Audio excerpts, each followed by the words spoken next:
Hi Subha, how are you? Yeah, I'm fine. How are you, Akash? I'm good. So, can you tell us something about yourself? My name is Subha. I'm from Chennai. I have 4.5 years experience as a tester to testing the web application and 3.3 years experience in automation and 1.2 years in a manual testing. And I have a hands-on experience in Java with Selenium and strong knowledge on automation framework like JNet, Cucumber, and TestNG. In my Cucumber framework to test web application, and we were used to Jira as a bug tracking tool.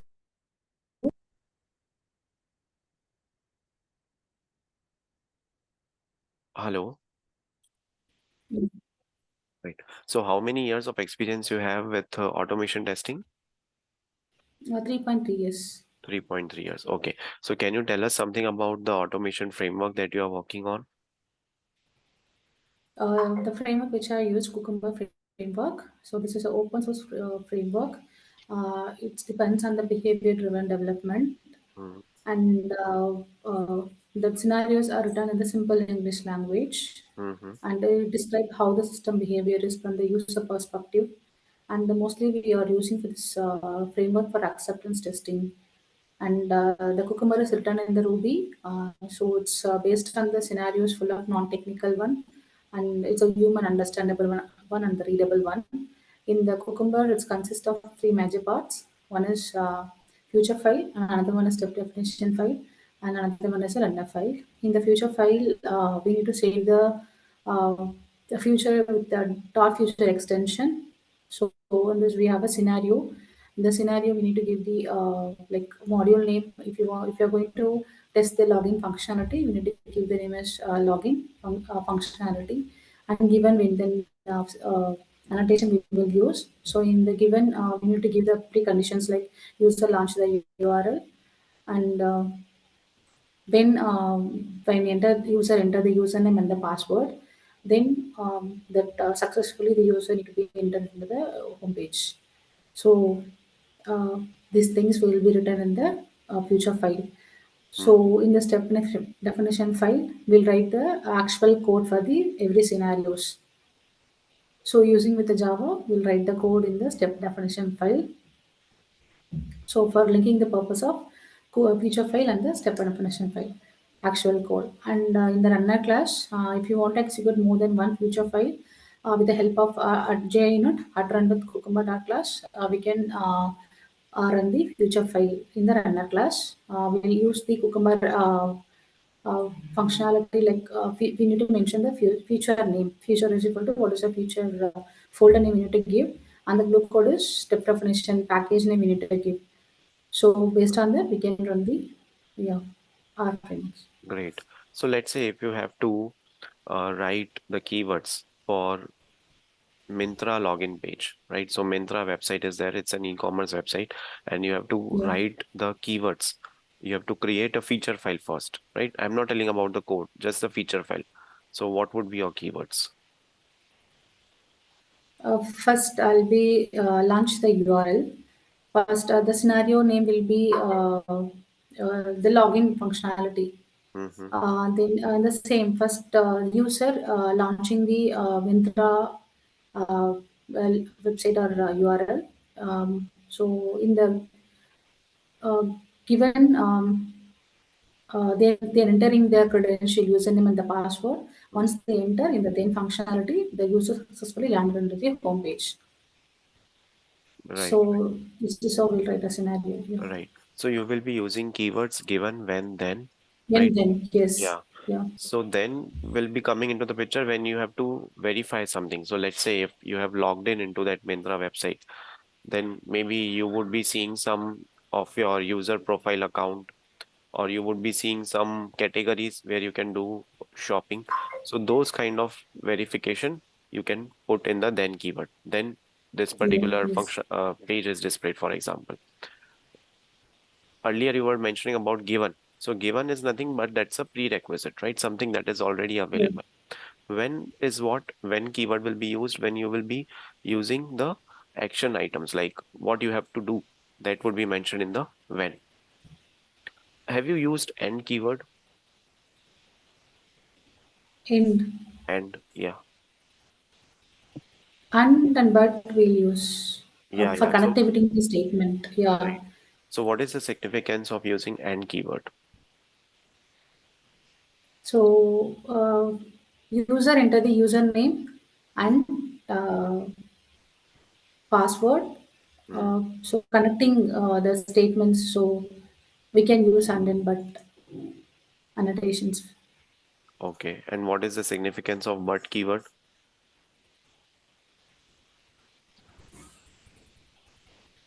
But I never use this one, but we Mhm. use mostly given in them only. Okay. So but is nothing but that keyword will be used to exclude the context from the given, right? Exclude the action from when, right? So it is used Yeah. to exclude the input that is from the given. And when you are saying about and, so and is nothing but it is used to add conditions to your steps, or you can also say that it will add more detail to an action, right? That is add, Yes. right? Maybe you can add more conditions to given, when, then statements, right? So Yes. that's how you can use. Okay, now let me give you one scenario.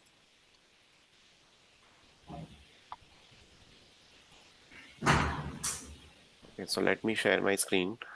So you have to automate this particular thing. Okay, so is my screen Yeah. visible?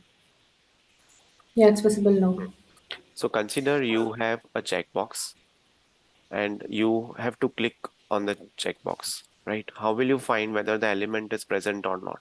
So you should not get any exceptions, right? Okay. You have to make sure that you should not get some exceptions like element is present, may not be present, something like that exception, right?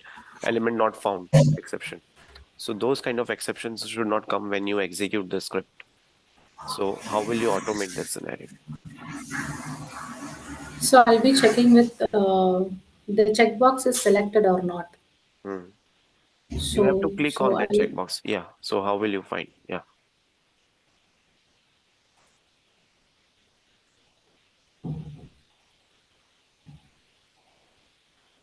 so checkbox is the like radio button, right?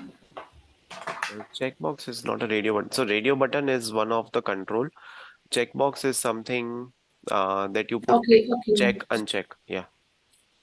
The selected Mm. options I will check with that. Yes. Right, right. So is selected is the method that you will be Yes, is using. selected. What will you do, as a part of validation that you should not get any exceptions? If element is not present, then your script should not fail. So how will you ensure that?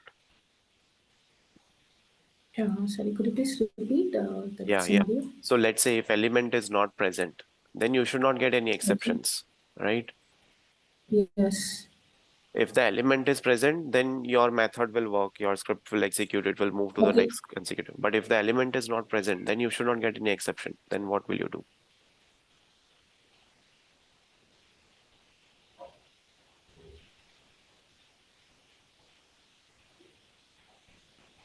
No, actually, I'm not able to get it. You said one tick box is there. I want to check whether this tick boxes is selected or not, right? Right, So right. I So, need to find the elements first. uh, Yeah.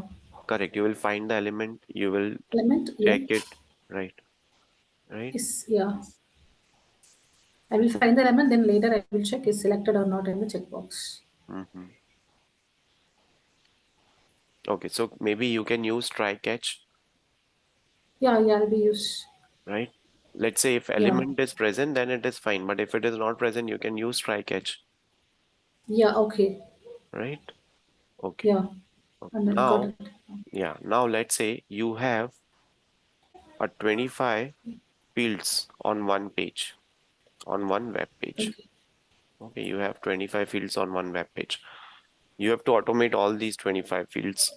And there is a condition whenever the 24th field is filled, you enter the data in the 24th field. Okay. Then automatically the data will be populated in 25th field also, right? So how will you automate this?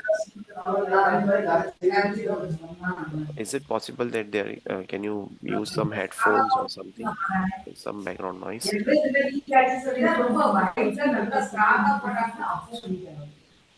So in a one page, I have a 25 fields, like modules I have. So in the 24th field, Whenever you will enter data in the 24th 24th field, field, the data will be okay. auto-populated in the 24th field, 25th field also, right? So how will you automate this scenario?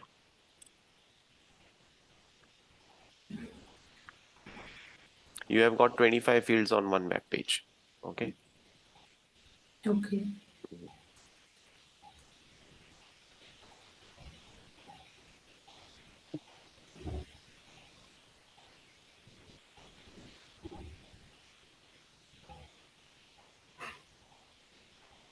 No, I don't have any ideas.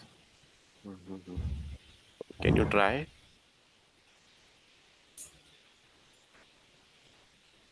So if I'll give any inputs to the 24th field, automatically the 25th field also Will need to be get auto-populated, right? auto-populated. Right. So you can use if condition, right?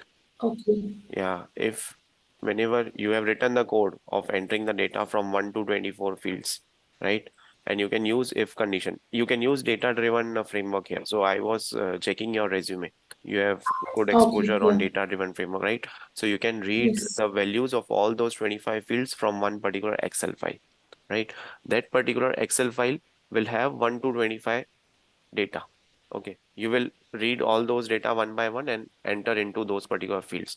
You can put if conditions in the 24th field. If you have data in the 24th field, you can check for what data will be auto-populated in the 25th field. At that particular point, you can keep some assertion. Once you keep some assertion, Okay. you can use soft assertion, right? So you can use Yes. assertions and you can come to know, okay, the data filled in the 25th field is also perfect. Also, you can use assertions for 1 to 24, 1 to 24 fields also, right? That whatever the data Yes. that you have entered, that is perfectly fine. So data driven framework you can use here. You can read data from XML file also, right? So that's how you can use. Okay. Okay. Okay. So now you have to write a Java program. So let me take it up. You have to write a Java program to remove duplicate values from the array. Okay. So now, Okay. Yeah. yeah, you have to share your screen. So let me give you screen sharing rights. Okay. So now you can share your screen and you have to write the program to remove duplicate elements from the array.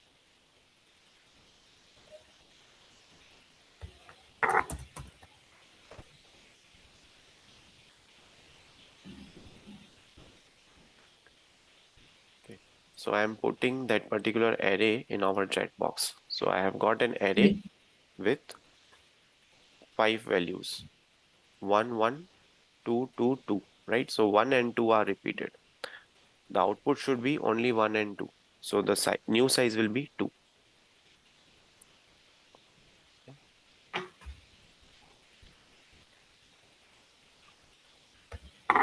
Yeah, you can open Notepad++ I share. or something. Yeah, Okay.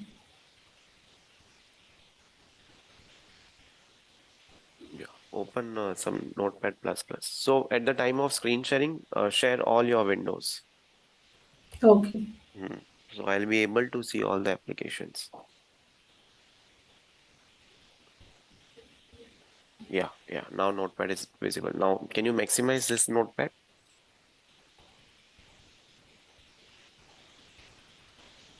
It's visible. Yeah, yeah. Perfect. So where is the array which you given? Yeah. So array is in the chat box. Yeah. So this is the input 1, 1, 1, 2, 2, 2. The output should be 1 and 2. You have to remove the duplicate elements. Yeah.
I done with me.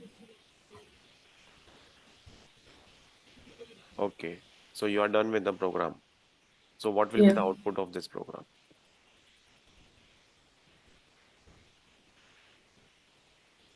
it will be compare. The duplicate will print and the count. Are you sure? Can you walk me through this program? First, I'm going to initialize in the for loop. Okay, one by one. Then is going to be add with the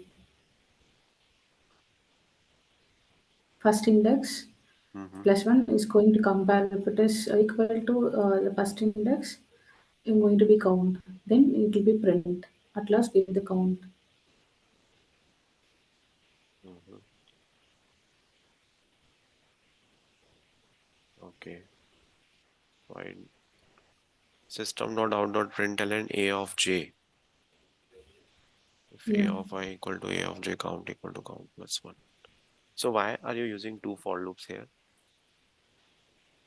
it's going to be compare Uh-huh. the first and second one. Okay. What if the array is not sorted? Let's say this array which you are using that is not sorted. Then what will you do? Then I will short the array. Then I'll do that. You will? I will short the array using with array dot short of Okay. function I'll be Right, use. right. Yeah. Okay, okay. So let me show you the approach. So Okay. yeah, I'll be sharing my screen. So there are two approaches Okay. for this program. Okay. One is if the array is not sorted, right? So in an interview, you will be, my screen is visible, right?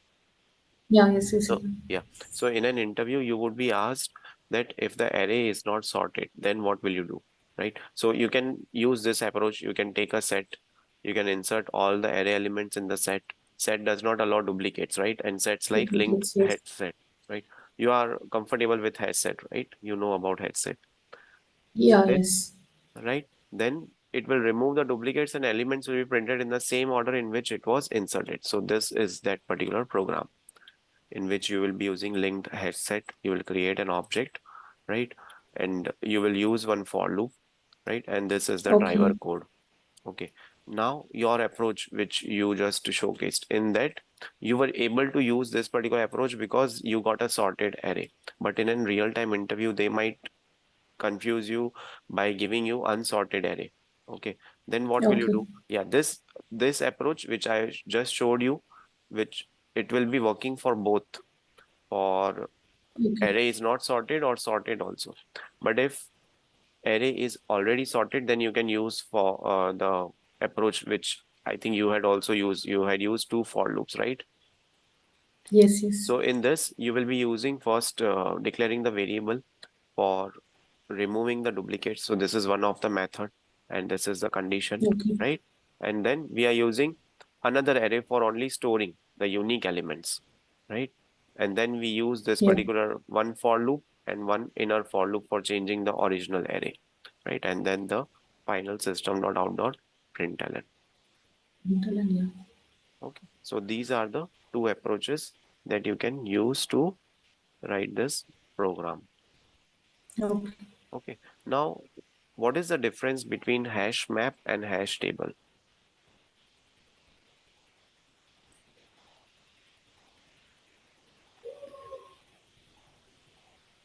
Hash map will Yeah. give the it holds the key and value pair and does not allow the duplicates. Key does not allow the duplicates, but value will allow the duplicates and give the ascending order range will give. And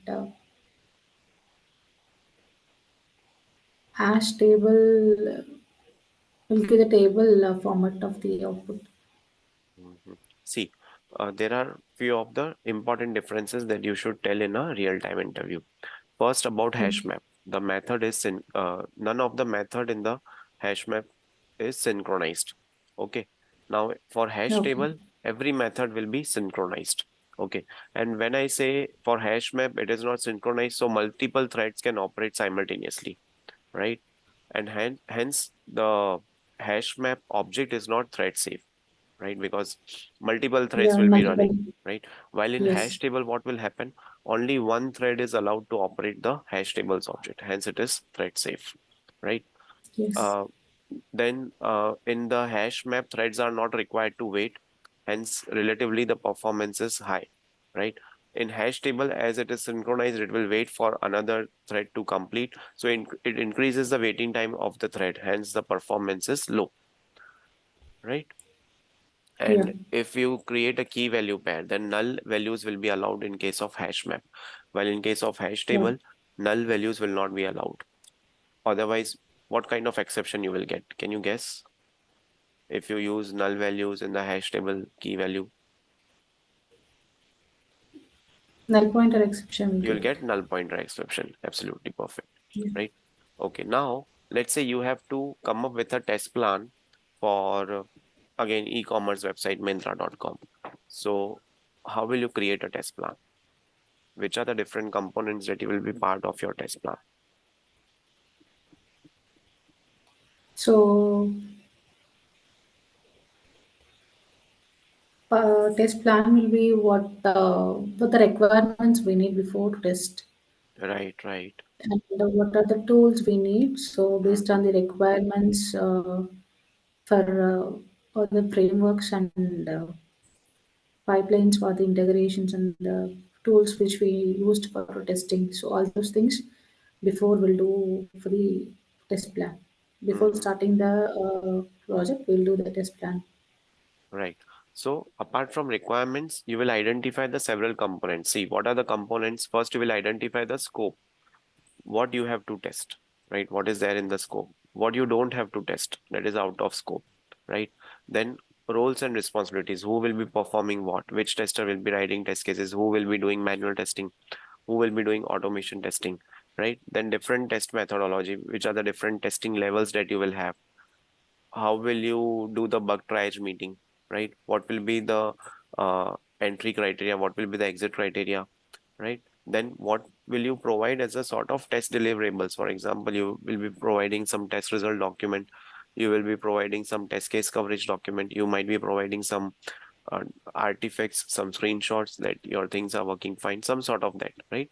Then which are the Yeah. testing tools you will be using? Which are the testing environment that you will be using? For example, you might be having test environment, you might be having staging environment, then who will be using user acceptance environment, who will be using production environment. So those kind of things you will decide Yeah, okay. in the test plan. Okay. Then, okay, what do you know by Java Lambda expression? Java. Java Lambda expression. So have you come across the Lambda expression in Java? Lambda expressions where will be used in the Cucumber options only will use. To ignore the test cases, we use for the Lambda.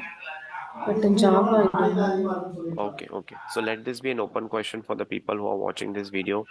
What is the use of Java Lambda expression? What is the significance of using Lambda expressions? Right? Okay. So, Subha, how will you find out the test case coverage? How much test cases you have covered in testing some particular user story? How will you come? How will you find that? That is you requirement traceability matrix using Right, with that right. LBJ because So, what is the requirement traceability matrix? so this is requirement versus test cases. So for example, if there's any modules, so for the particular module, what are the test cases is covered. So I'll be mentioning those test cases and I'll be checking each test cases, the status pass or fail. So Okay, yeah, this is the yeah. okay, great. So, you will be checking whether all the test cases are covered for each and every requirement.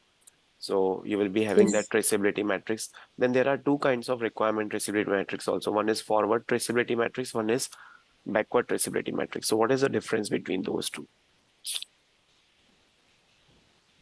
Actually, if we are following Agile, so in Agile, Mhm. mostly we won't use RTM, but Okay. previously we used, but it's completely we are falling to the Agile. In this Agile, we are not using. The test cases or manual test cases are we maintaining in the Jira only. Mhm. Yeah. Okay, fine. And you are using Jira as the tool for creating defects, right? Yeah, work tracking tool, yeah. Okay. So what will you do when you find a defect? So if I find the defects, I'll cross check one or two times from my end, and I'll do the testing in the manually, if it is working or not. If even in the manual also if not it working, then it's a bug. Then I'll raise a code with all the screenshot, and I'll raise the bug with the retrospective steps. So this description with actual and expected conditions that I'll be raising the bug belongs to which module and which stories this is the bug, and I'll tag to the particular developer. So before developing this bug, I'll get a confirmation from a lead. Then I'll raise the bug. Then the bug is assigned to the developer. Then it is in open status. Once it's assigned, they are working on it in assigned status. They'll be checked from there whether that bug is working correctly from their environment, dev environment or not. If it has worked, they'll be rejected. If not, they'll be checked whether this is the duplicate or not. If already existing, they'll be closed the bug. If not a duplicated, then they'll be checked whether this bug is in the scope or not. Okay. If it is really in the scope, they'll be do. Otherwise, it will move to the default status. Yeah. Right, right. Okay. So, Suma, I'm done with the interview. Do you have any questions for me? No. Yeah. Okay. Thank you so much, Suba. It was nice talking to you and wish you all the best for your career. Thank you.